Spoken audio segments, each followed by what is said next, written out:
Use the means of today to reach the people of today.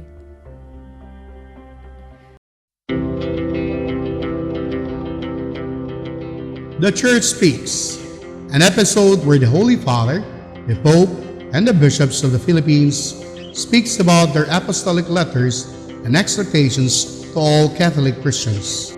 Today, the Catholic Bishop Conference of the Philippines, or CBCP, choose this year as the Year of the Youth, as a part of the program in preparation for celebration of the 500 years of faith in the Philippines.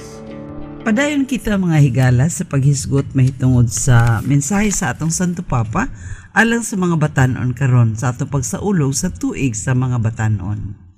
Matud pa niya, ang sugyot niya sa mga batanon nga unta mudangop sila sa mga maayong magtutudlo aron masabtan ang ilang mga damgo o hinahinayan sila sa pag-asistir niini aron nga ang ilang mga damgo mahimong tinuod o kung makakaton sila sa mga maayong magtutudlo sila usab mamahimong maayong magtutudlo sa paglaom, magtutudlo sa pagtuo alang sa bag-ong mga henerasyon. Matud pa niya, posible kaayo kini kung kauban nato si Jesus. Balik kita sunod nga Domingo aron sa pagpaminaw sa mga mensahe sa atong Santo Papa alang sa mga batanon karong panahona.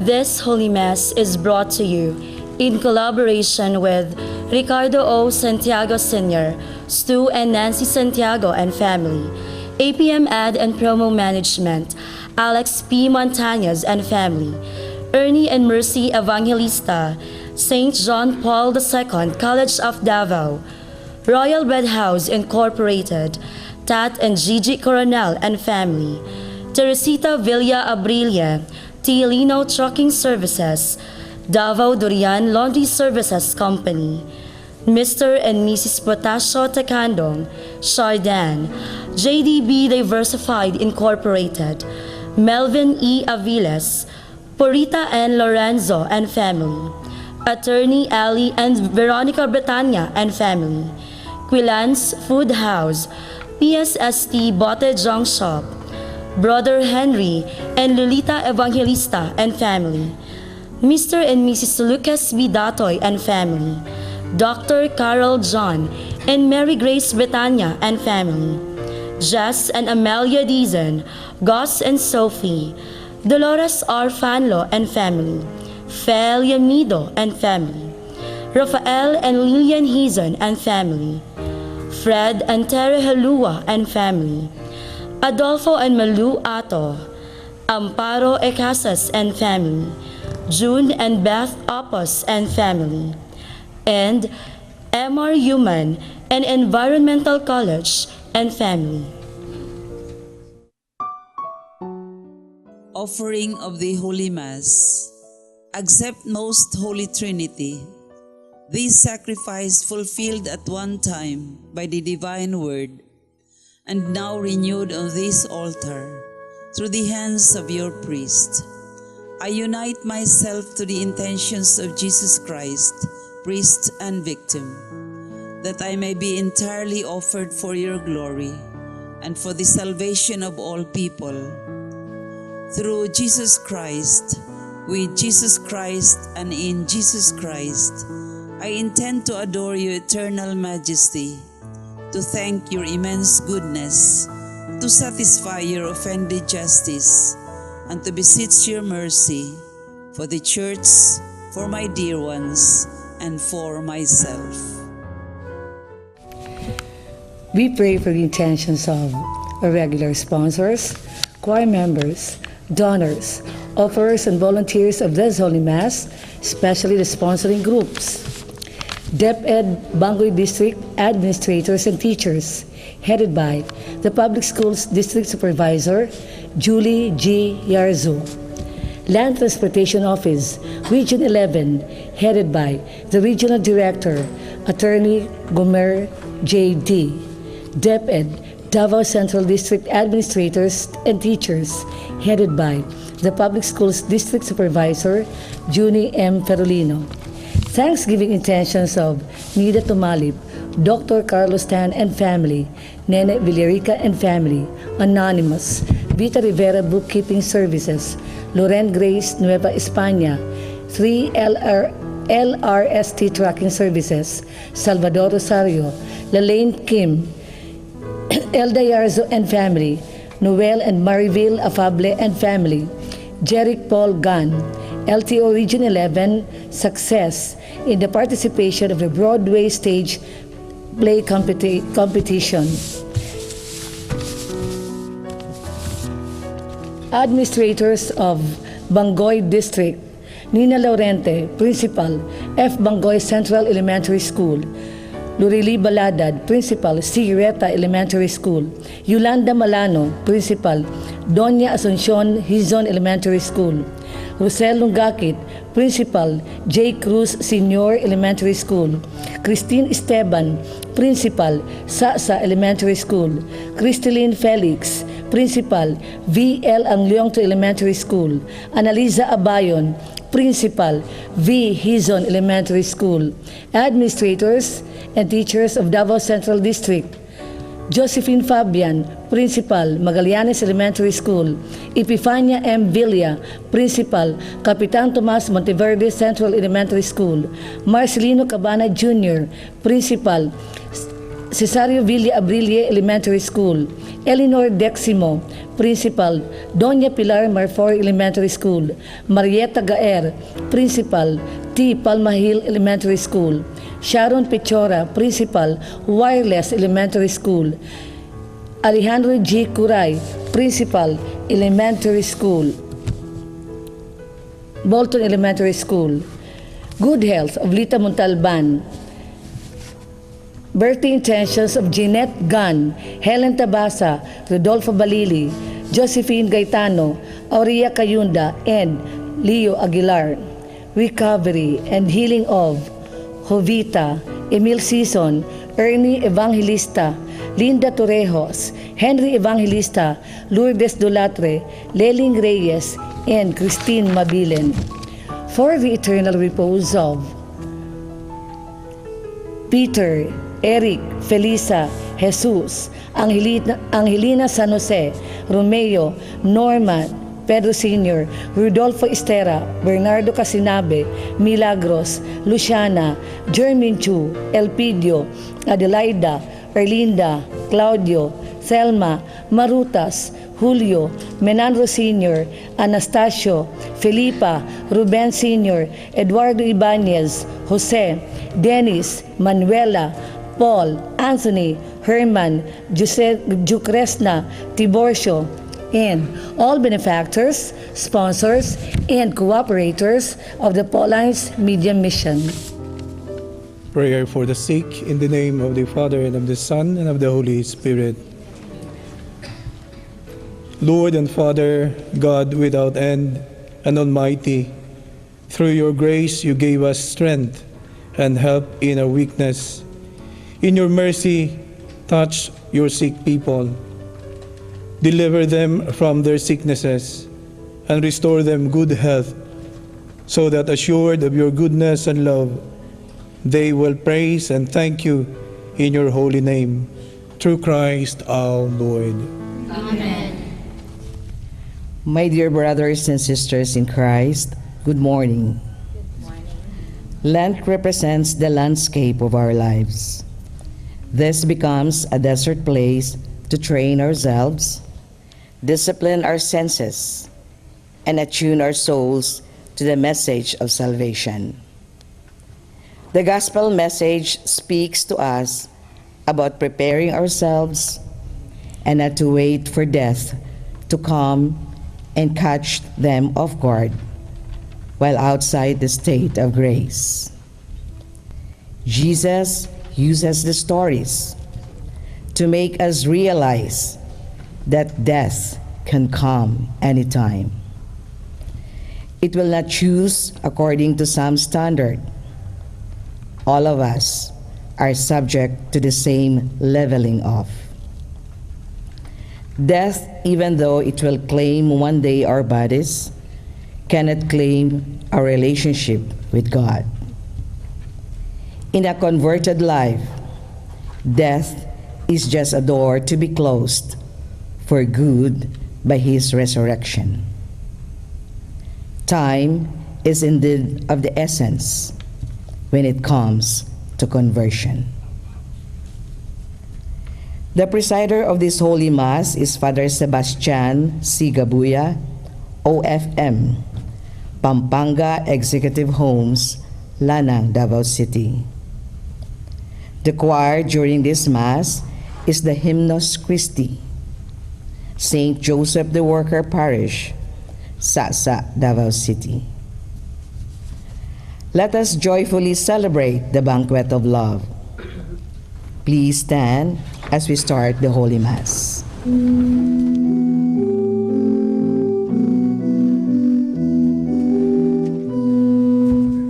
Longing for light, we wait in darkness. Longing for truth, we turn to you. Make us your own, your holy people, light for the world to see. Christ be your light, shine in our hearts, shine through the darkness.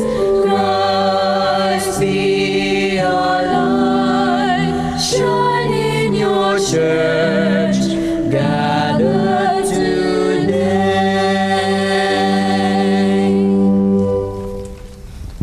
In the name of the Father, and of the Son, and of the Holy Spirit. The grace of our Lord Jesus Christ, and the love of God, and the communion of the Holy Spirit be with you all. With your spirit. My sisters and brothers, let us acknowledge our sins and so prepare ourselves to celebrate the sacred mysteries. Together we say, I confess to Almighty God and to you, my brothers and sisters, that I have greatly sinned in my thoughts and in my words, in what I have done, in what I have failed to do, through my fault, through my most grievous fault. Therefore I ask Blessed Mary, ever Virgin, all the angels and saints, and you, my brothers and sisters, to pray for me to the Lord our God. May Almighty God have mercy on us, forgive us our sins, and bring us to everlasting life.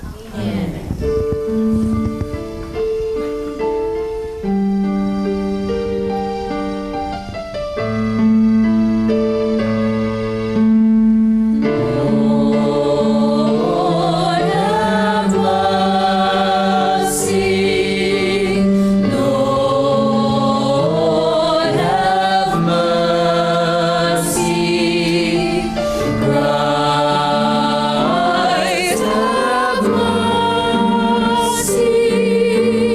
Christ have mercy. Lord have mercy. Lord have mercy.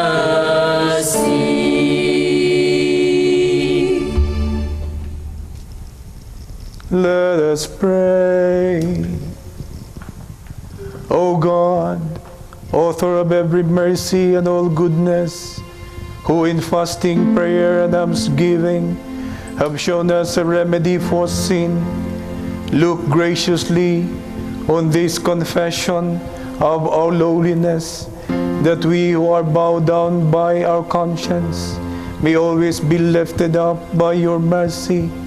Through our Lord Jesus Christ, your Son, who lives and reigns with you in the unity of the Holy Spirit, one God, forever and ever.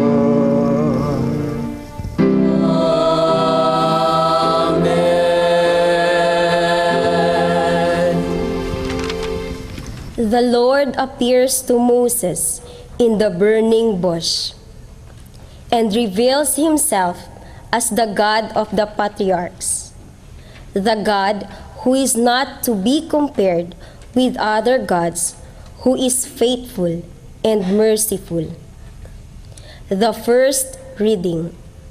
A reading from the book of Exodus. Moses was tending the flock of his father-in-law, Jethro, the priest of Midian. Leading the flock across the desert, he came to Horeb, the mountain of God. There an angel of the Lord appeared to Moses in fire, flaming out of a bush. As he looked on, he was surprised to see that the bush, through on fire, was not consumed. So Moses decided, I must go over to look at this remarkable light and see why the bush is not burned. When the Lord saw him coming over to look at it more closely, God called out to him from the bush, Moses, Moses. He answered, Here I am. God said, Come no nearer. Remove the sandals from your feet, for the place where you stand is holy ground. I am the God of your fathers, he continued, the God of Abraham, the God of Isaac, the God of Jacob. Moses hid his face, for he was afraid to look at God. But the Lord said, I have witnessed the affliction of my people in Egypt, and have heard their cry or complaint against their slave drivers. So I know well what they are suffering. Therefore, I have come down to rescue them from the hands of the Egyptians, and lead them out of that land into a good and spacious land, a land flowing with milk and honey. Moses said to God, But when I go to the Israelites and say to them, The God of your fathers has sent me to you, if they ask me, What is his name? What am I to tell them? God replied, I am who am. Then he added, This is what you shall tell the Israelites, I am sent me to you. God spoke further to Moses, Thus shall you say to the Israelites, The Lord, the God of your fathers, the God of Abraham, the God of Isaac, the God of Jacob, has sent me to you. This is my name forever. Thus am I to be remembered through all generations. The word of the Lord. Thanks be to God.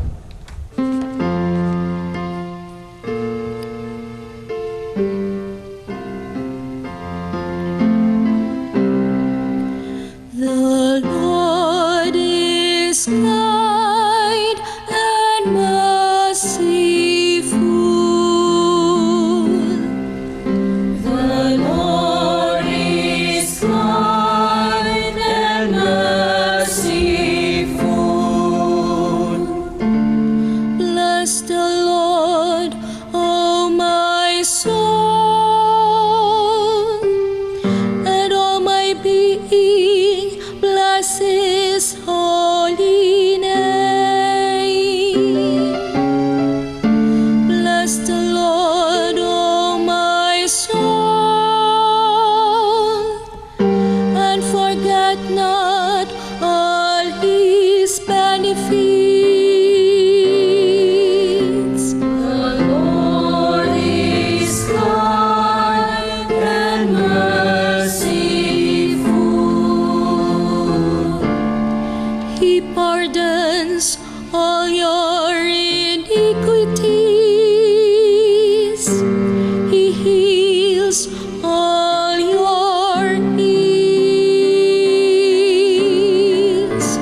He crowns you with kindness and compassion.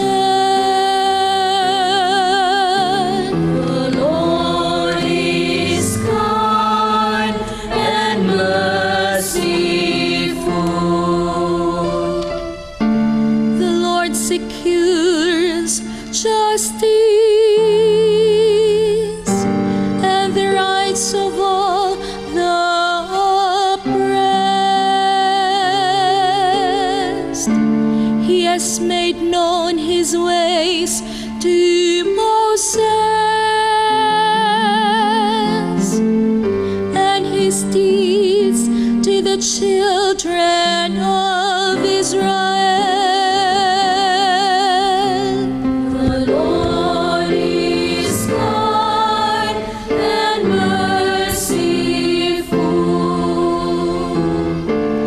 merciful and gracious is the Lord,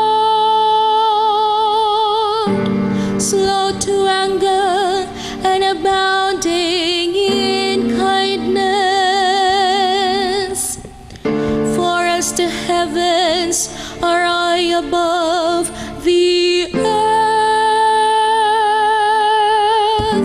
so surpassing is his kindness to all those who fear him. The Lord is kind and merciful. The Lord is kind and merciful.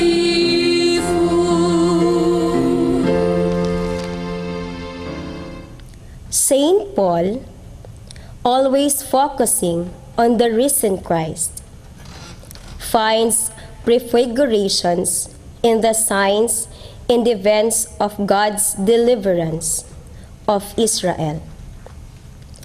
That tragic things happened to Israel is a warning to Christians that God's interventions on their behalf must not remain fruitless.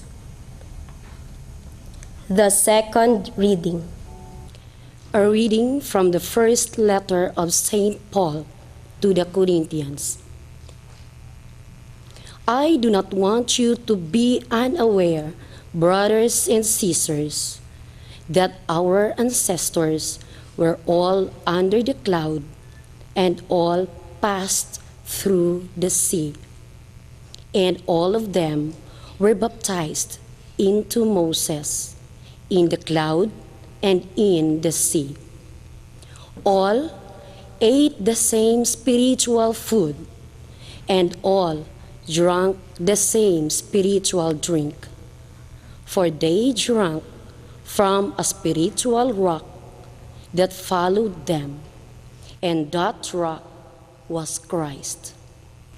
Yet God was not pleased with most of them, for they were struck down in the desert. These things happened as an examples for us, so that we might not desire evil things as they did. Do not grumble as some of them did, and suffered death by the destroyer. These things happened to them as an example, and they have been written down as a warning to us, upon whom the end of the ages has come. Therefore, whoever thinks he is standing secure should take care not to fall. The word of the Lord. Thanks be to God. Please stand.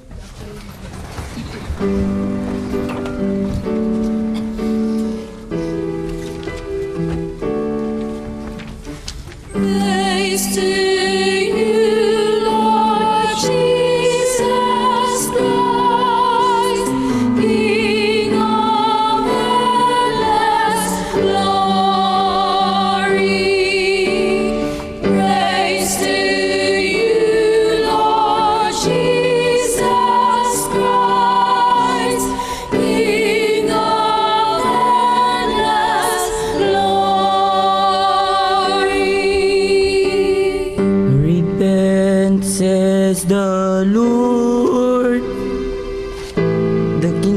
heaven is at hand.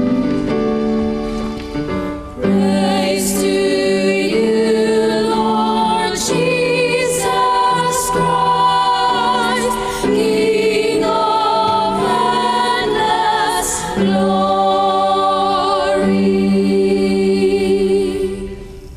The Lord be with you. And with your spirit.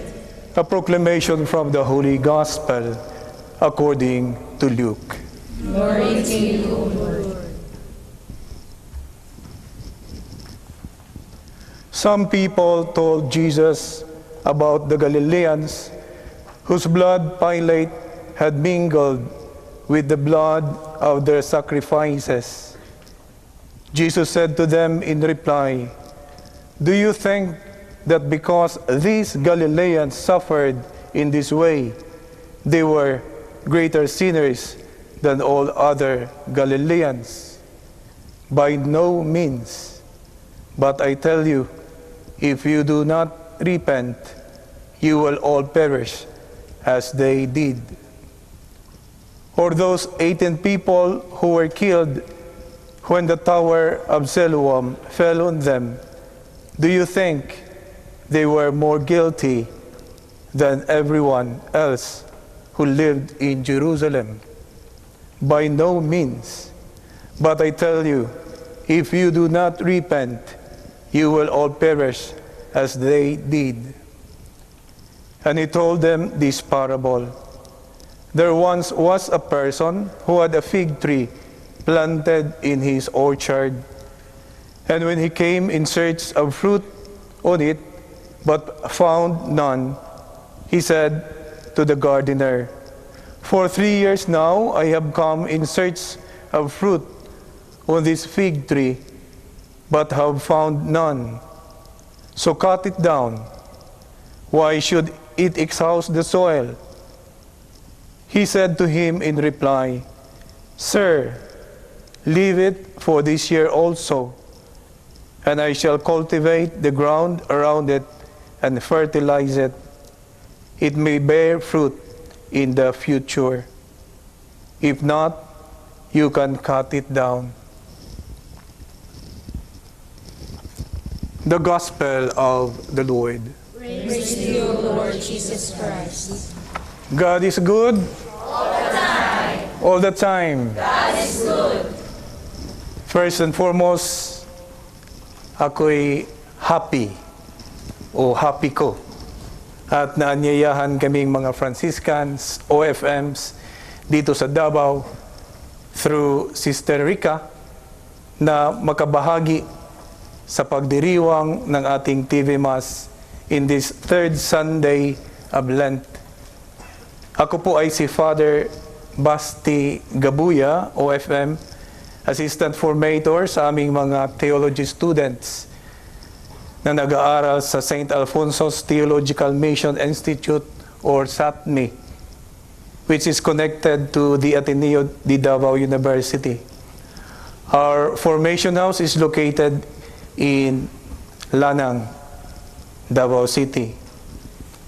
Thank God, I'm pleased to be with you today. So, my brothers and sisters, we are now reaching about halfway of our Lenten journey. We are now in the third Sunday of the season of Lent. And the readings for this liturgy are reminding us once again of our universal call to holiness. Ang atong tawag sa pagkasantos o pagkabalaan. The question is, how can we attain holiness? Is it possible? Ang sa may tabag? Possible. Good, no? Ang atong tawag sa pagkasantos, posible kaayo. Reflecting our readings will lead us the way to holiness. To be in the right track to holiness, we must consider the following realities. First reality is that we must have the humility in accepting ourselves before God. The call of Moses as he dialogued with Yahweh in the burning bush atop Mount Horeb is a remarkable basis of God's invitation for us to be humble. As Moses stepped in that holy ground, God commanded him to remove his sandals, for he is indeed in the holy ground and he is facing the Holy One. The gesture of removing our sandals is a gesture of respect and humility. And humility would lead us to an acceptance of ourselves before God. And now in the gospel reading, it is very clear that Jesus really wanted us people to repent from our wicked ways and our sins.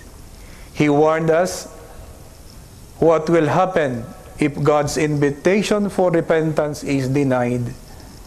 Sisters and brothers, we admit, we all know our tendencies to judge others out of our own standards.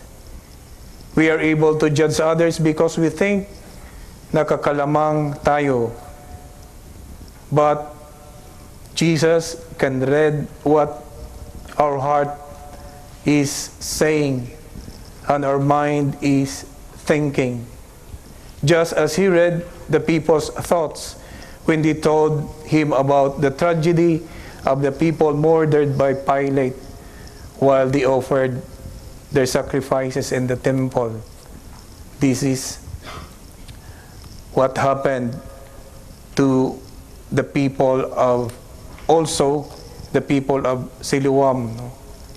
So in our gospel, Jesus would tell the people that we have no right to judge. Tinatamaan tayo dito, no? Di ba? Because the temptation to label people who are victims of tragedies such as killing, natural calamities, and the like can easily be used by the devil to lure us that those victims were punished because they are sinners more than us. Sasabihin kasi ng isip natin, siguro ang laki ng mga kasalanan ng mga taong ito, kaya sila natamaan ng ganitong sakuna. No? Imbis nga we sympathize, no, to them and pray for them, marami pa rin sa atin ang tumitingin na mas nakakalamang. No? Maswerte pa ako kasi hindi ako naging ganun sa kanila. No? My brothers and sisters, Jesus is saying, again, to judge is not ours. Ang mga trahedya sa buhay ay darating at tatama kahit kanino. Kahit kanino man, maliit man o malaki ang kasalanan ng tao. Ang malaking tanong ay ito. Sa mga pagkakamali o kasalanan natin, natututunan ba nating magsisi? Natututo ba tayo sa ating mga pagkakamali? Because if not, baka mahuli na tuloy ang lahat. And Jesus warns, huwag nating hahayaan na mahuli na ang lahat. Kasi ang trahediyang sinasabi niya ay hindi pa ang trahedya sa pagkatapos ng buhay natin sa mundong ito, kundi ang trahedyang pang magpakailanman, pagkamatay na tuluyan, no? Eternal damnation. My brothers and sisters, with this warning, Jesus also assures us the hope and the chances that God is providing us in our time. While there is still time, God's mercy and love is unending. Nandiyan yung walang katapusan na pagmamahal, na pagpapatawad ng Diyos. This is the message of the parable of the fig tree. The caregiver's effort to help the fig tree and to give another chance to bear fruit. This attitude of hope must also be our attitudes, so that we can help ourselves and others to humbly accept our weaknesses and tendencies to sin and to judge others, to have a contrite admittance of forgiving and the need to be forgiven, to repent, to be converted, to be renewed into the fullness of holiness. This is what Lent is all about, for us to be born again in the springtime of God's embrace. Happy Lenten journey sa inyong lahat. Let us now stand and recite the Creed. I believe in God, the Father Almighty, Creator of heaven and earth, and in Jesus Christ, His only Son, our Lord, who was conceived by the power of the Holy Spirit, born of the Virgin Mary, suffered under Pontius Pilate, was crucified, died, and was buried. He descended into hell. On the third day He rose again from the dead. He ascended into heaven and is seated at the right hand of the Father Almighty. From then He will come again to judge the living and the dead. I believe in the Holy Spirit, the Holy Catholic Church, the communion of saints, the forgiveness of sins, the resurrection of the body, and life everlasting. Amen.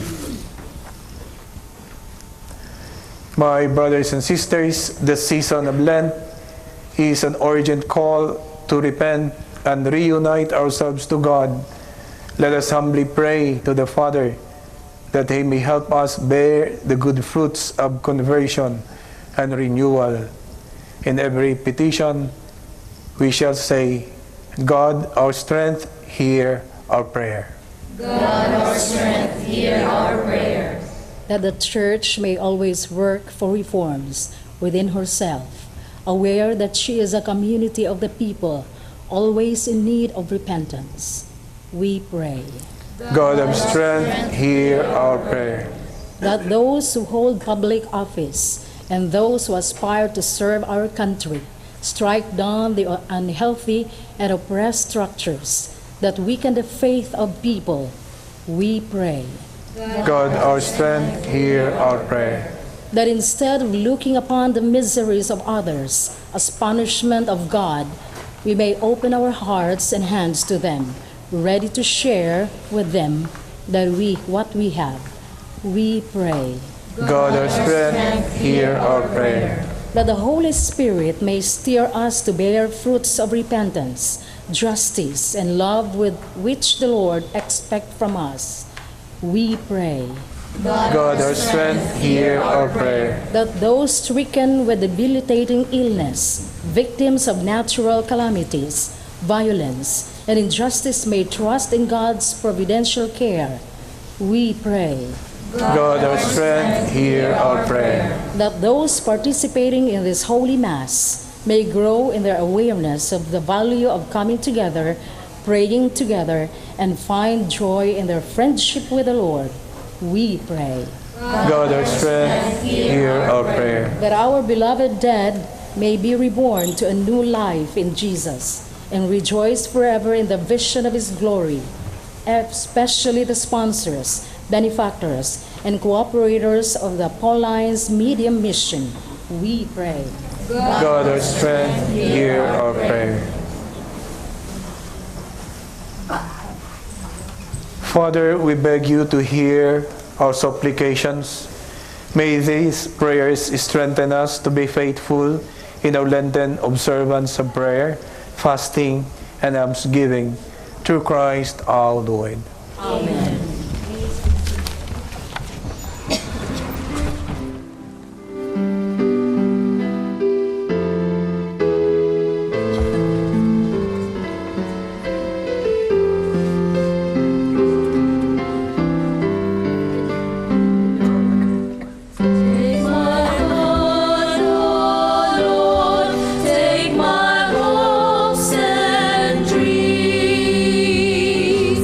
Take my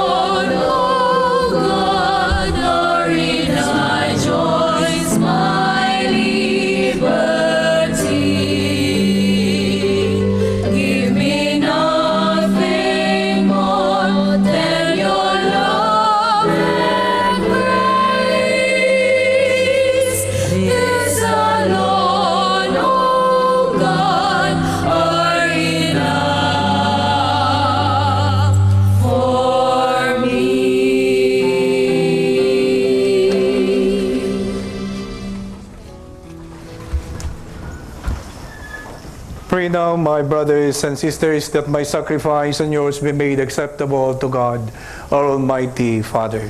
May the Lord accept the sacrifice at your hands for the praise and glory of His name, for our good and the good of the Holy Church. Be pleased, O Lord, with these sacrificial offerings, and grant that we who beseech a pardon for our sins may take care to forgive our neighbor through Christ our Lord.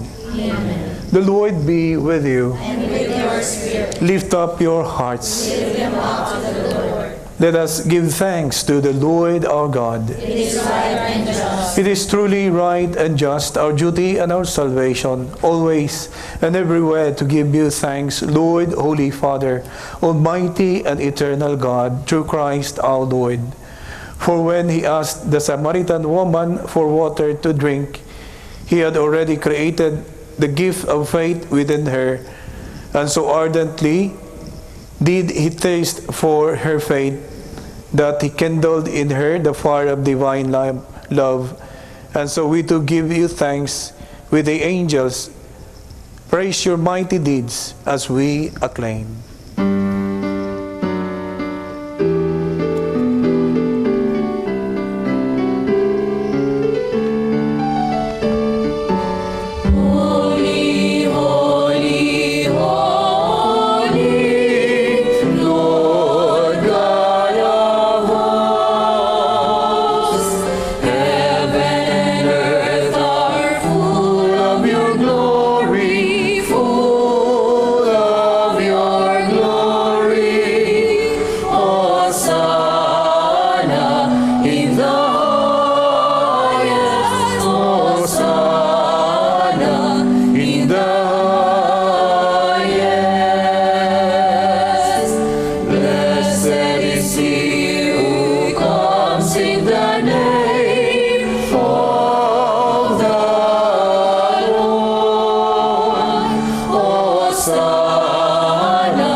Holy, O Lord, the fount of all holiness. Make holy, therefore, these gifts, we pray, by sending down your Spirit upon them like the dewfall, so that they may become for us the body and blood of our Lord Jesus Christ. Before he was given up to death, a death he freely accepted, he took bread and gave you thanks. He broke the bread and gave it to his disciples and said, "Take this, all of you, and eat of it, for this is my body, which will be given up for you."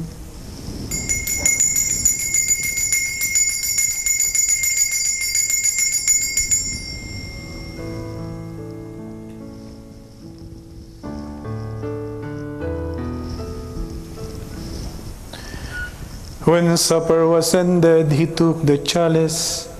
Again he gave you thanks and praise, and gave the chalice to his disciples and said, "Take this, all of you, and drink from it, for this is the chalice of my blood, the blood of the new and eternal covenant, which will be poured out for you and for many, for the forgiveness of sins.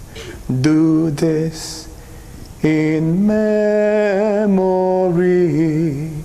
of me."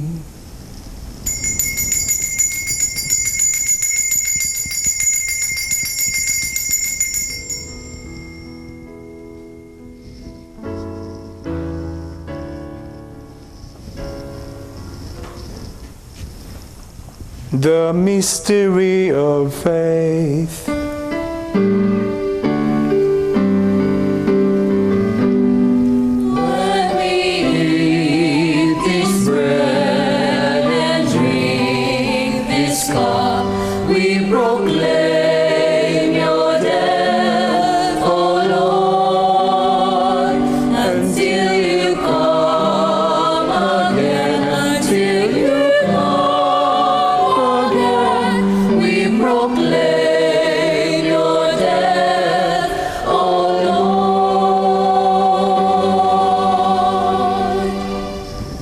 Therefore, as we celebrate the memorial of his death and resurrection, we offer you, Lord, the bread of life and the chalice of salvation, giving thanks that you have held us worthy to be in your presence and minister to you. Humbly we pray that partaking of the body and blood of Christ, we may be gathered into one by the Holy Spirit. Remember, Lord, your church spread throughout the world, and bring her to the fullness of charity, together with Francis, our Pope, Romulo, our Bishop, and all the bishops, and all the clergy, the consecrated persons, and the laity. Remember also our brothers and sisters who have fallen asleep in the hope of the resurrection, and all who have died in your mercy. Welcome them into the light of your face. Have mercy on us all, we pray, that with the Blessed Virgin Mary, Mother of God, blessed Joseph, her spouse, with the blessed apostles and all the saints who have pleased you throughout the ages, we may merit to be co-heirs to eternal life, and may praise and glorify you through your Son, Jesus Christ. Through him, with him, in the unity of the Holy Spirit, all glory and honor is yours, O God, Almighty Father, forever and ever.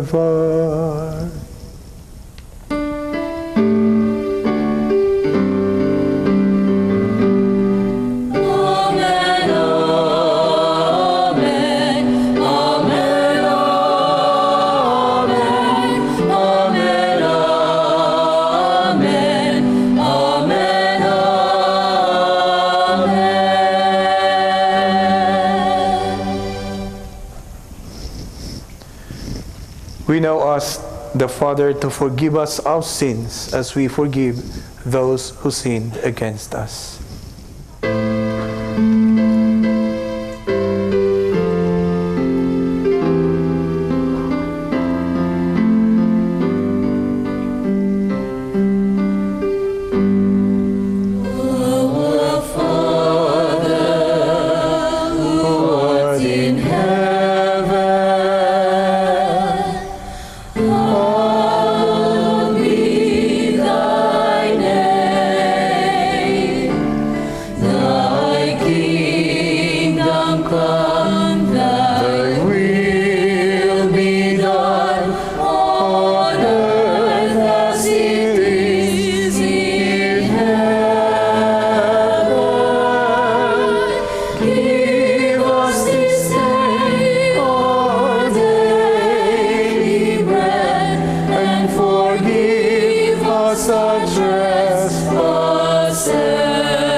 Deliver us, Lord, we pray, from every evil. Graciously grant peace in our days, that by the help of your mercy we may be always free from sin and safe from all distress, as we await the blessed hope and the coming of our Savior, Jesus Christ.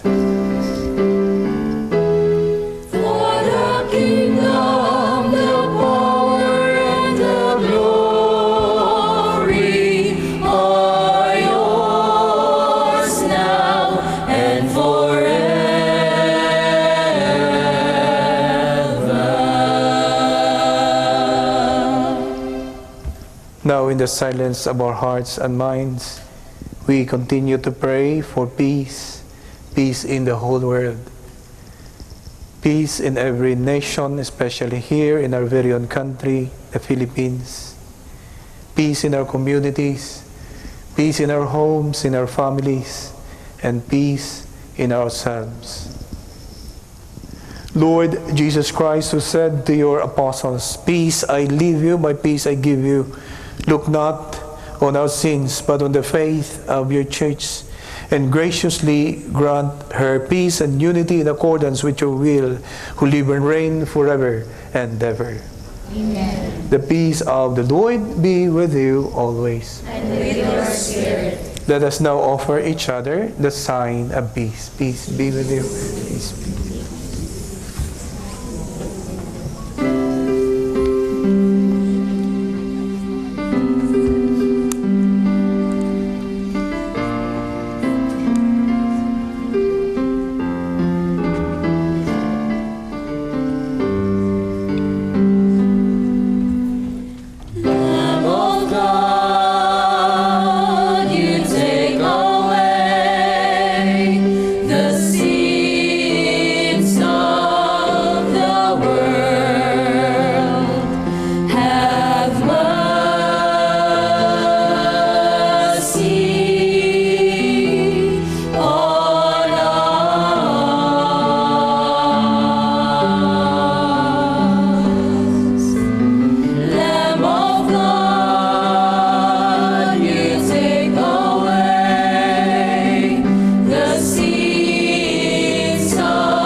Behold, my brothers and sisters, our Lord Jesus Christ, the Lamb of God, behold him who takes away the sins of the world.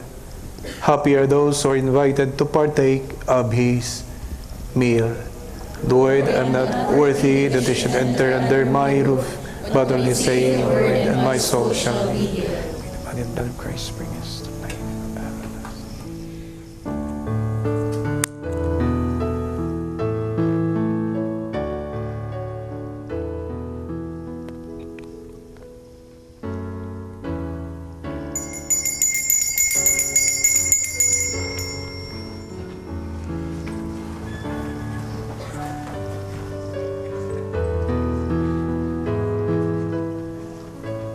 Body of Christ.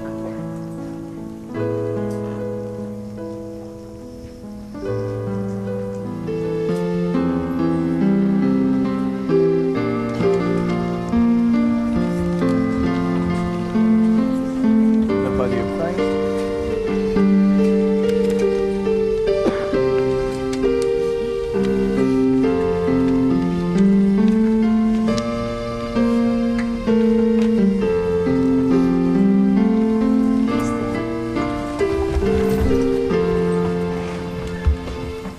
Let us pray.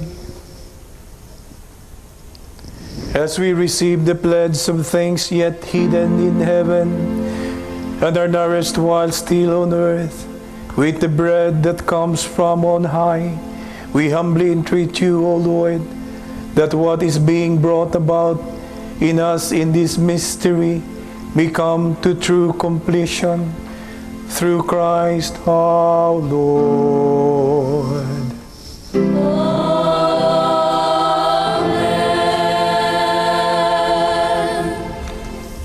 The Lord be with you. And with your spirit. Please bow your heads and pray for God's blessing. May the blessing of God be upon you.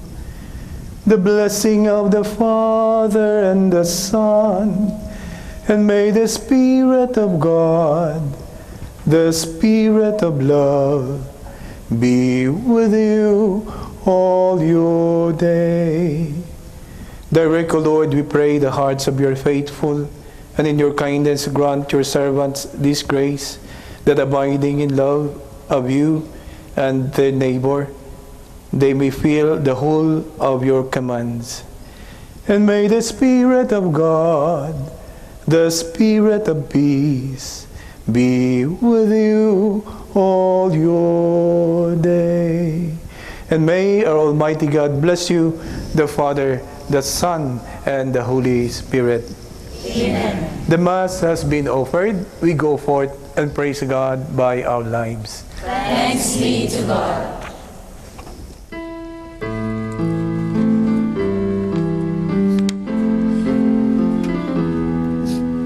Return to the Lord your God. Return to the Lord your God. When you have grown empty and weary with evil, return to the Lord your God. Take with your words from your sorrow, call all the sounds of your grief.